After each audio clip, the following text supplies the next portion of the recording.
Hello friends, જય અંબે, જય માતાજી. કેમ છો બધા? મજામાં? સ્વાગત છે તમારું મારી રસોઈની ચેનલમાં. આજે આપણે બાફેલા બટાકાનું લગ્નમાં બનતું હોય અને એકદમ રગડાવાળું શાક બનાવીશું. તો એના માટે મેં એક મોટું ટામેટું લીધું છે, 2 મીડિયમ સાઇઝની ડુંગળી લીધી છે. તો હું એને ક્રશ કરી નાખીશ ઝીણી કટરમાં. તમને જે રીતે ફાવે તે તમે કરી શકો છો અને એકદમ ઝીણી ફાવે તો ઝીણી કરજો. ચલો તો આપણે આને કટ કરી અને આગળની પ્રોસેસ ચાલુ કરીશું. બટરમાં ઝીણી, આમાં તમારે કોથમીર એડ કરવી હોય તો તમારે કરી લેવાની, ભેગી સારી રહેશે. આ રીતે ક્રશ કરી લીધું છે. ચાલો તો હવે ક્રશ કર્યા પછી આપણે તેલ મૂકી અને એને સરસ વઘારી લઈએ. ચલો તો તેલ ગરમ થઈ ગયું છે. તો મેં જરૂરિયાત પ્રમાણે તમને રહી કે જીરું જે રીતે ભાવતું હોય એ રીતે એડ કરવાનું. પહેલાં જીરું એડ કર્યું, રહી એડ કરી. હવે જશે અંદર મસ્ત હિંગ, 1 ચમચી જેટલી. બટાકાનું શાક છે એટલે ચોક્કસથી એડ કરજો.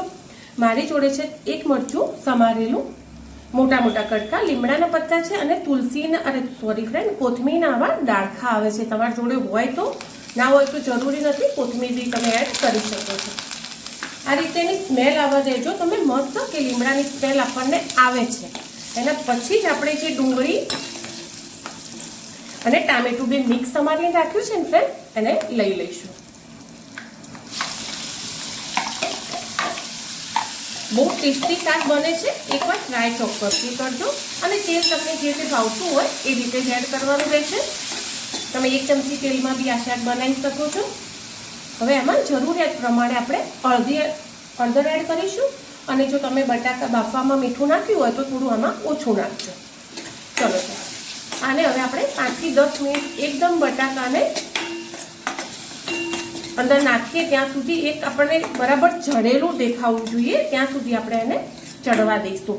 ડુંગળી, ટામેટું, કોથમીર અને લીમડાની બહુ જ મસ્ત સ્મેલ આવી છે. તો ચલો આપણે એમાં કંઈ પાણી કેવું એડ કરવાનું નથી, ખાલી શાક છે તો એને ઢાંકી દઈશું.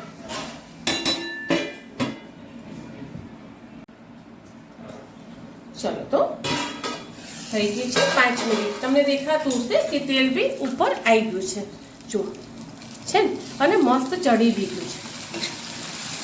બસ આટલું ચડેલું હોવું જોઈએ, તમને દેખાશે નહીં. તમે મિક્સ કરશો ને એટલે તમને ડુંગળી ટામેટું બરાબર ચડેલું લાગશે.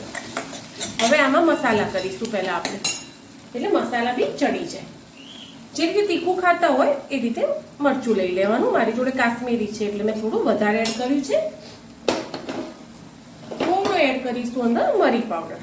ખાતા હોય, ટેસ્ટ ભાવતો હોય તો નાની ચોથા ભાગની ચમચી, અને 1 ચમચી નાની ગરમ મસાલો એડ કરીશું. મીડિયમ, એકદમ નાની હોય મસાલાની આમાં એવી. બસ આટલા મસાલા એમાં જશે. બરાબર મિક્સ કરી લઈશું મસાલા. એકલી ચટણી જેવું બી તૈયાર થઈને બહુ જ મસ્ત લાગે ફ્રેન્ડ. હવે આમાં ડાયરેક્ટ બાફેલા બટાકા આપણે એડ નથી કરવાના. કરીશું તો ભૂકો થઈ જશે અને ટેસ્ટ બી તમને મજા નહીં આવે. હવે તમારે જે રીતે રસો કરવો હોય એ રીતે પાણી લઈ લેવાનું. મેં 1 ગ્લાસ પાણી લીધું છે, તો 1.5 ગ્લાસ પાણી હતું. એકદમ ફૂલ ભરીને નહોતું, પણ તમારે જે રીતે રસો કરવો હોય એ રીતે પાણી લઈ લેવાનું. હવે તમે આ રીતે પાણી મિક્સ કરી અને પછી તમે જોશો તો ડુંગળી ટામેટું એકદમ ચડી ગયેલું લાગશે તમને, છે આ રીતનું. હવે એને આપણે ઉકળવા દઈશું, અને ઉકળશે એના પછી આપણે બાફેલા બટાકા અંદર એડ કરીશું. એવું લાગે કે થોડો રગડો જાડો કરવો છે તમારે તો થોડા બટાકા મેશ થઈ જાય એવા બાફવાના. એકદમ ઊભા બી ના રહેવા જોઈએ અને સમારતે થોડા ભાગી જાય. આ રીતના ધારો કે મારે પીસ બી છે અને થોડા મેશ થયેલા બી છે આ રીતે, એટલે આમાં મસ્ત મને જાડો થીક રગડો મળશે. હવે હું આને મસ્ત એક ઉભરો આવે ત્યાં સુધી બોઇલ થવા દઈશ.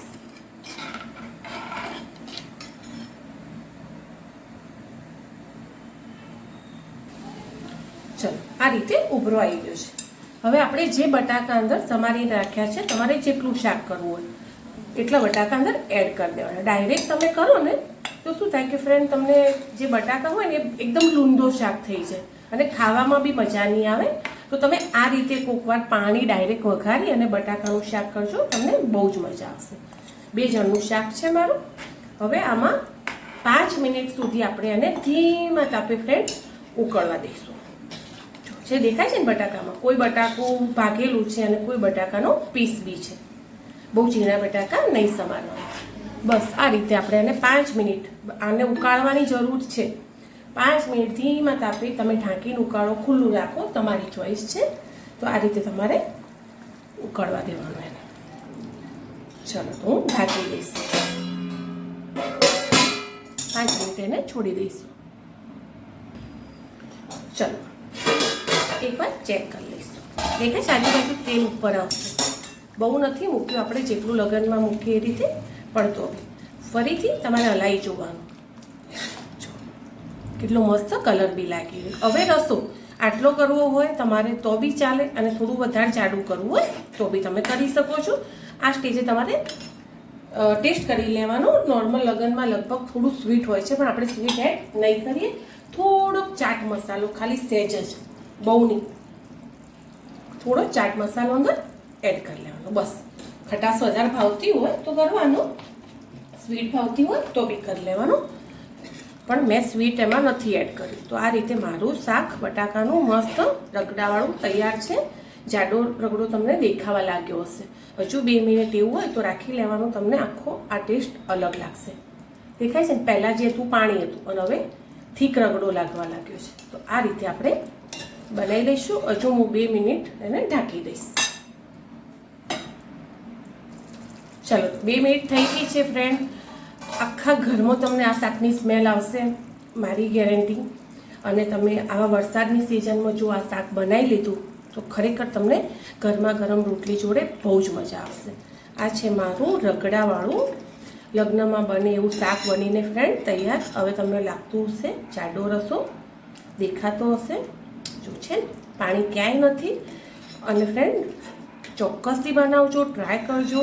અને જે ગરમ મસાલા આખા નાખે છે ને એ મેં નથી નાખ્યા. નોર્મલ છોકરાઓ ખાઈએ કે ના ખાઈએ કે થોડો ખાલી ગરમ મસાલો એડ કર્યો છે.